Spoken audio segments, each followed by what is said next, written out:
2013 সাল থেকে আমরা একটি ছোট্ট গ্রুপ প্রচেষ্টা চালিয়ে যাচ্ছি। শুধু আমরা না, বাংলাদেশে ছোট ছোট করে বিক্ষিপ্ত গ্রুপ ঢাকা শহরে বিভিন্ন জায়গায় যখন 111 সরকার আসলো তখন সবাই একটু একটু করে আঁচ করতে পারছিল যে বাংলাদেশ ভয়াবহ একটি সংকটের জায়গায় যাচ্ছে।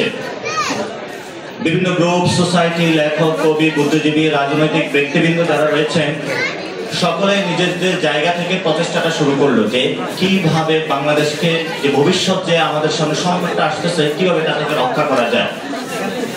তো আমাদের যে লাস্ট যে 7 জানুয়ারির যে ইলেকশন, ওই সময় আমরা সবাই হাল ছেড়ে দিয়েছিলাম, কিন্তু কিছু বিক্ষুব্ধ তরুণ ছিল, আমাদের শ্রদ্ধেয় টিচাররা ছিলেন, তারা কিন্তু হাল ছাড়েন নাই।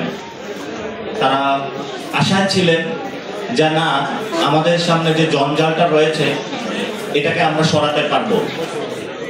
পরিশেষে ছাত্ররা নেমে এসেছিল এবং ওই রাতে যখন রাজাকার স্লোগানের মধ্য দিয়ে আমাদের বোনরা নেমে এসেছিল এবং আমরা দেখতে পেয়েছিলাম যখন ছাত্ররা ডিবি অফিসে এবং বিভিন্ন জায়গায় নির্যাতিত হচ্ছিল, আমাদের সম্মানিত শিক্ষকরা নেমে এসেছিলেন। এরপরে দেখতে পাচ্ছিলাম আন্দোলনটা একটু স্থিমিত হয়ে গিয়েছিল। আন্দোলনের স্পার্কেশন যেটা হয়েছিল সেটা হলো আপনাদের মাধ্যমে হয়েছিল। তো বাংলাদেশ যতদিন থাকবে, বাংলাদেশের ইতিহাস যতদিন থাকবে, ইতিহাসের প্রাইভেট ইউনিভার্সিটির ইতিহাস কেউ কখনো বুঝতে পারবে না, যে যতই চেষ্টা করুক না কেন। এটা ইতিহাসের অক্ষরে অক্ষরে লেখা থাকবে।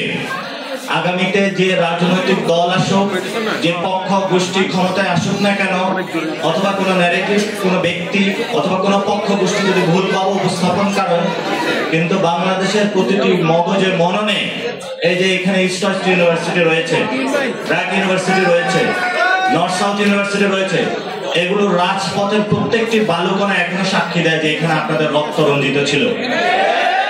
বাংলাদেশের এই জায়গা থেকে আমি বাড্ডা অঞ্চলের লড়াইতে ছিলাম। আমি ইস্ট ওয়েস্টের যে 20,000 স্টুডেন্ট এখান থেকে মার্চ করে সে শাহবাগ পর্যন্ত গিয়েছিল, আমি তাদেরকে জিজ্ঞেস করেছিলাম আপনারা কিভাবে যাবেন, বললো যে সবাই হেঁটে হেঁটে যাব। অনেক দূর পর্যন্ত ছিল। এখানে যখন হেলিকপ্টার করে অ্যাটাক হয়েছিল, এই যে ডিআইটি প্রজেক্টের মধ্যে ব্র্যাক ইউনিভার্সিটি অভূতপূর্ব লড়াই করেছিল। যখন ব্র্যাক ইউনিভার্সিটির স্টুডেন্টদের ভিতরের মধ্যে আমাদের সরকার গঠনের যখন আমরা গঠন করতে প্রচেষ্টা চালিয়েছিলাম, সেই সময় সেখানেও আমরা অনেক প্রতিবন্ধকতার শিকার হয়েছিলাম। বিভিন্ন পক্ষ গোষ্ঠী, বিদেশি আন্তর্জাতিক ষড়যন্ত্র এবং দেশীয় ষড়যন্ত্র মোকাবেলা করে সেটা সক্ষম হয়েছি। বর্তমানে ডক্টর ইউনূস স্যার আছেন, উনি কয়েকটি প্রজেক্ট নিয়েছেন। যে দাবিগুলো আমরা তুলেছিলাম এর মধ্যে অন্যতম একটি হলো সংস্কার প্রক্রিয়া। সংস্কার প্রক্রিয়াগুলোর মধ্যে পুরাতন রাজনৈতিক বন্দোবস্ত যেটা রয়েছে সেগুলো অনেকাংশে বাধা সৃষ্টি করতে পারে, কিন্তু ইউনূস স্যার ওই দিন একটি কথা বলেছিলেন, ইন্টারন্যাশনাল যারা কমিউনিটি রয়েছে তারা সাপোর্ট দিয়েছে এবং এখন আমাদের সময় যে সংস্কার প্রক্রিয়াগুলো আমরা কিভাবে ঐক্যবদ্ধভাবে শেষ করতে পারি। যদি এটা শেষ করতে না পারি তাহলে আমাদের ভবিষ্যৎ কপালে অনেক দুর্গতি আছে।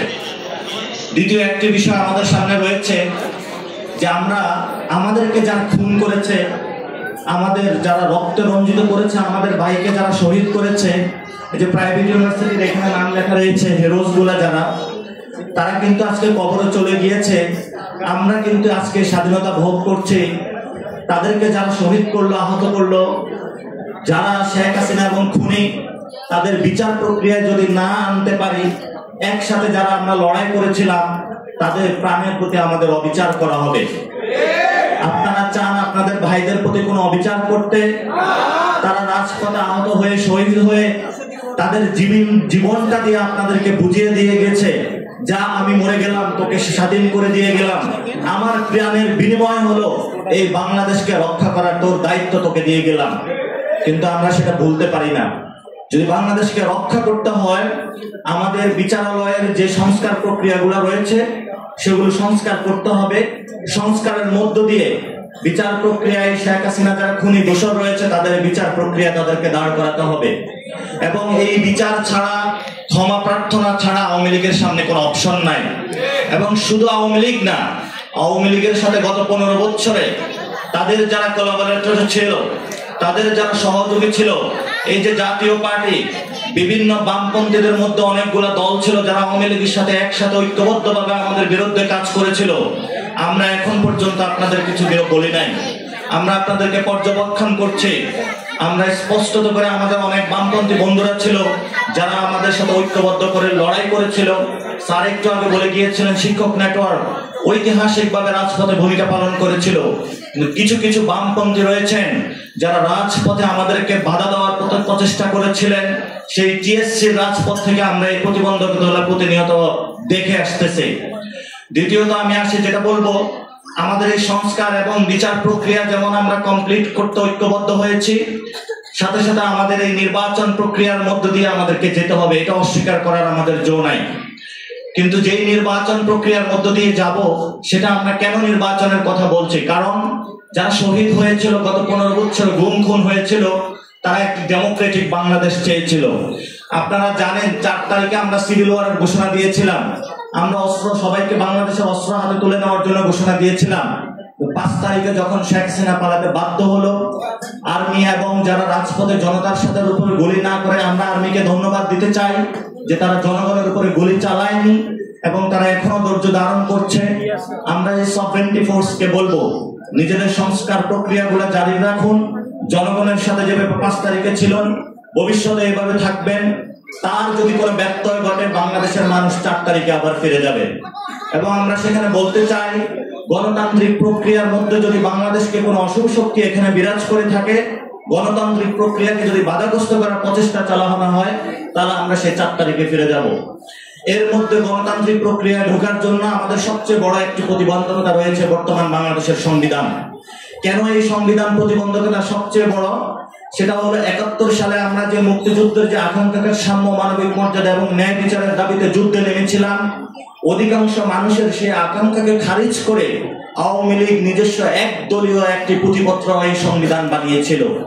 যেই সংবিধানের মধ্যে বাংলাদেশের অধিকাংশ মানুষকে খারিজ করা হয়েছিল, যেই সংবিধানের কারণে গত 53 বছরে বাংলাদেশে একটি প্রতিষ্ঠান দাঁড় করাতে তারা দেয়নি, যেই সংবিধানের কারণে গত 15 বছরে আমাদের মা বোনদেরকে হলো রাস্তায় বিভিন্ন জায়গায় খুন, গুম, নির্যাতন চালানো হয়েছিল, যেই সংবিধান আমাদেরকে ভাইদেরকে রক্ষা করতে পারেনি, সেই সংবিধান আমরা আমাদের বাংলাদেশে দেখতে চাই না।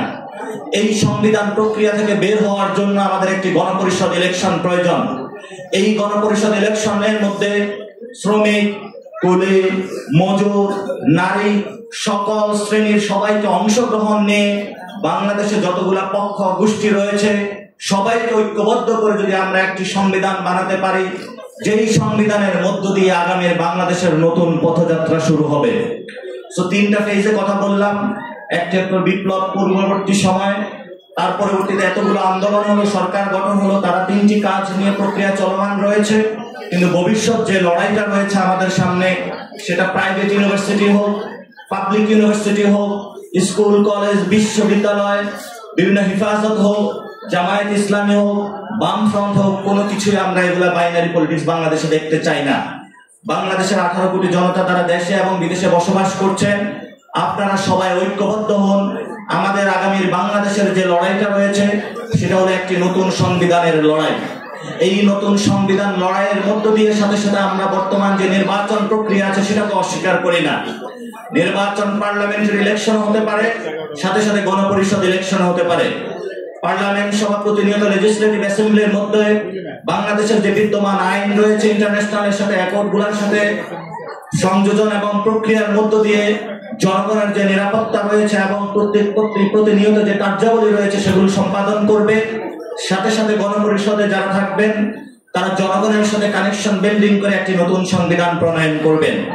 ওই সংবিধানটা যখন প্রণয়ন হবে, প্রণয়ন শেষে এই সংবিধানে ওই লেজিসলেটিভ অ্যাসেম্বলিতে তাদের রুলস অফ গেমস নির্ধারিত হবে এবং সেটা অনুযায়ী আগামীর বাংলাদেশ চলবে।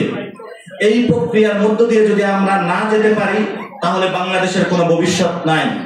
যদি আমরা এই প্রক্রিয়ার মধ্যে দিয়ে যেতে না পারি, আমরা মনে করি যে আগামীর বাংলাদেশ ফরেন ইন্টারভেনশন এবং জিওপলিটিক্যাল এই স্টেজে আমরা দাঁড়িয়েছি, বাংলাদেশ রাষ্ট্র নামে কোনো অস্তিত্ব থাকবে না।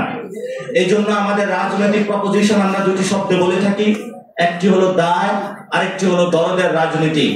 আমাদের এই দরদ যদি মানুষের প্রতি না থাকতো, যারা আজকে শহীদ হয়েছিল তার যদি দরদ মাখা একটি হৃদয় না থাকতো, সে আপনার এই প্রাইভেট ইউনিভার্সিটি হোক, পাবলিক ইউনিভার্সিটি হোক, নিজের জান কোরবান করে দিত না। তার মধ্যে একটি দরদ ছিল, সে আপনার জন্য দায় নিয়েছে, আপনার এখন তার প্রতি দরদ এসেছে, আপনার দায় নিতে হবে, বাংলাদেশটা আপনাকে গঠন করতে হবে। আর বাংলাদেশ যদি আপনাকে গঠন করতে হয় তাহলে গণপরিষদ একটি ইলেকশনের মধ্য দিয়ে নতুন সংবিধান করতে হবে। এই নতুন সংবিধানের মধ্য দিয়ে পার্লামেন্টারি অ্যাসেম্বলিকে হাতে ক্ষমতা তুলে দিতে হবে, যে গণতান্ত্রিক প্রক্রিয়ার মধ্য দিয়ে আগামী বাংলাদেশ চলবে। কিন্তু এখানে আমরা শুধু বাংলাদেশের এই ছোট্ট ল্যান্ডের কথা বলি না, আমরা বলি যে আমাদের আলাউল রয়েছে, আমরা বলি যে আমাদের অতীশ দীপঙ্কর রয়েছে, আমরা বলি যে আমাদের যোগেন মন্ডল রয়েছে, আমরা বলি যে আমাদের ভাসানী রয়েছে, আমরা বলি যে আমাদের শেরেবাংলা রয়েছে, আমরা বলি যে আমাদের একে এম ফজলুল হক রয়েছে, যারা আমাদেরকে পথ দেখিয়ে গিয়েছিল আমাদের এই যে কালচারাল যে রেগুলেশনে সাউথ এশিয়াতে ঘটাতে হবে।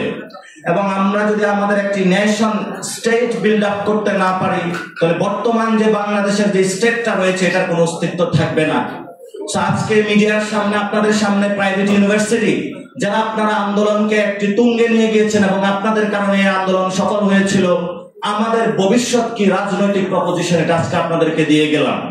এবং এটা আপনাদের কাছে একটি আমানত হিসাবে থাকবে, কারণ ভবিষ্যতে আমরা মাঠে নামবো, বাঁচি নাকি মরি সেটা আমাদের এখনো জীবনে লেখা নাই। কারণ আপনাদের কাছে আমানত রাখবেন। রাজনৈতিক প্রপোজিশনের ক্ষেত্রে অনেকে বলা হয়ে থাকে যে পাবলিক ইউনিভার্সিটিতে শুধু রাজনীতি চলে, প্রাইভেট ইউনিভার্সিটিতে রাজনীতি চলে না। পাবলিক ইউনিভার্সিটিতে যে সন্ত্রাসের রাজনীতি, এই সন্ত্রাসের রাজনীতিকে আপনারা বৃদ্ধাঙ্গুলি দেখেছেন বলে আজকে প্রাইভেট ইউনিভার্সিটিতে অনেক জায়গায় রিসার্চ বেস কাজ হচ্ছে। পাবলিক ইউনিভার্সিটিতে এখনো পর্যন্ত এই যে আপনারা কুয়েটে দেখেন অস্ত্রের জনজনানি, গতকালকে আপনারা দেখেছেন কোন একটি প্রাইভেট ইউনিভার্সিটিতে এই ধরনের অস্ত্রের জনজনানি আমরা দেখি নাই। প্রাইভেট ইউনিভার্সিটি গুলা প্রথমে বাংলাদেশের শিক্ষা ব্যবস্থায় একটি নতুনত্ব নিয়ে এসেছে যে তোমরা সেখানে সন্ত্রাস করবা, আমরা এই সন্ত্রাসের মধ্যে নাই, আমরা লেখাপড়া করব। সেই জন্য বাপের আপনারা ধানের গোলা বিক্রি করে এখানে নিজের কষ্টের অর্জিত সম্পদটা দিয়ে লেখাপড়া করে জীবনের ঠাঁই পাওয়ার জন্য বিভিন্ন প্রাইভেট ফার্ম বা সরকারি চাকরিতে যাচ্ছেন। তো আপনাদের এই কষ্টের সাথে বাংলাদেশের কোন সোসাইটির কষ্টের সাথে মিলবে না। আপনাদের এই অর্জনটা আমি বুঝি, কারণ আমি প্রায় পাবলিক ইউনিভার্সিটিতে পড়লেও প্রাইভেট ফার্মে চাকরি করেছি। প্রাইভেট ইউনিভার্সিটির স্টুডেন্টদের সাথে মেলামেশার সুযোগ হয়েছে। জীবন মাথা তাদের এই যে স্টোরিগুলো যদি বাংলাদেশে আসে, এই স্টোরিগুলোর সাথে কোনো তুলনা হয় না। একজন মধ্যবিত্ত, আমরা আগে শুনতাম যে এনএসইউতে যারা বড় লোকরা তারা শুধু পড়াশোনা করে, কিন্তু সেটা আদৌ এখন সত্য নাই। সে বাপের ধানের গোলার যে ধানটা রয়েছে নিঃস্ব শেষ সম্বল, সেটা বিক্রি করে ছেলে আজকে পড়াশোনা করতেছে। আর যে মেরিট বেস পাবলিক ইউনিভার্সিটিতে গিয়ে সরকারের টাকা পড়াশোনা করে ওইখানে অনেক ধ্বংসের পথে চলে গিয়েছে। আর এখানে এসে আজকে অনেক দেখেছি গুগলে বিভিন্ন জায়গায় চাকরি নিয়েছে, নেয় নাই আপনাদের মধ্যে। আপনাদের সামনে বাংলাদেশের একটি নতুন স্বপ্ন এসেছে, কিন্তু ভবিষ্যৎ বাংলাদেশের পাবলিক প্রাইভেট এই ধরনের কোনো আমরা বাইনারি দেখতে পারবে না। আমাদের তানজিম স্যার ইউজিসির দায়িত্ব নিয়েছেন, এই ইউজিসির মধ্যে সকল ইউনিভার্সিটি নিয়ে ওনারা কাজ করছেন। তো স্যারদেরকে অনুরোধ করব আপনারা এইসব বাইনারি ভেঙে দেন। ভবিষ্যতে বাংলাদেশে যারাই রাজনীতি করবে, পড়াশোনা করবে, কোনো সন্ত্রাসের রাজনীতি হবে না, কোনো অস্ত্রের জনজনানি হবে না, প্রাইভেট পাবলিক কোনো এই যে ধরনের কোনো বিভেদ আছে সেগুলো থাকবে না। এবং আগামীর বাংলাদেশে আমরা সবাই একসাথে ভাই বোন ঐক্যবদ্ধভাবে বাংলাদেশটা গড়ার কাজে নেমে পড়বো। সো আমাদের অ্যাক্টিভিজম গিয়েছে, আমরা একটি গণ অভ্যুত্থান ঘটাতে সক্ষম হয়েছি। ভবিষ্যতে আমরা আমাদের জীবন এবং জীবনের যতটুকু পরিশ্রম আছে বাংলাদেশ গড়ার কাজে ব্যয় করব। আপনারা কি সেই প্রতিশ্রুতিবদ্ধ এই আজকের ফোরাম থেকে ঐক্যবদ্ধভাবে সেই প্রতিশ্রুতিতে রাজি আছেন? আমরা সবাই হাত তুলে একটু ঐক্যবদ্ধভাবে হাতটা তুলে নিজেদের শপথ করি, আগামীর বাংলাদেশ গঠনে কোন প্রাইভেট পাবলিক বুঝি না, 18 কোটি মানুষ দাঁড়িয়ে আমরা বাংলাদেশটা গঠন করব। কথাটা আপনাদের কাছে আজকে এই ইস্ট ওয়েস্ট ইউনিভার্সিটির সামনে আপনারা একটা ফোরামে শপথ নিয়েছেন। ভবিষ্যতে যাতে আপনাদের মনে না থাকে আমরা পাবলিকের পোলাপেন কতটুকু রাজনীতি না করলো, সেখানে কি উঠলো সেটা দেখার প্রয়োজন নাই। এই যে গণ অভ্যুত্থানের স্পিরিটটা আপনারাই যেহেতু এটাতে স্কুলিং এ পাঠিয়েছেন, ভবিষ্যতে আপনারা ধরে রাখতে হবে।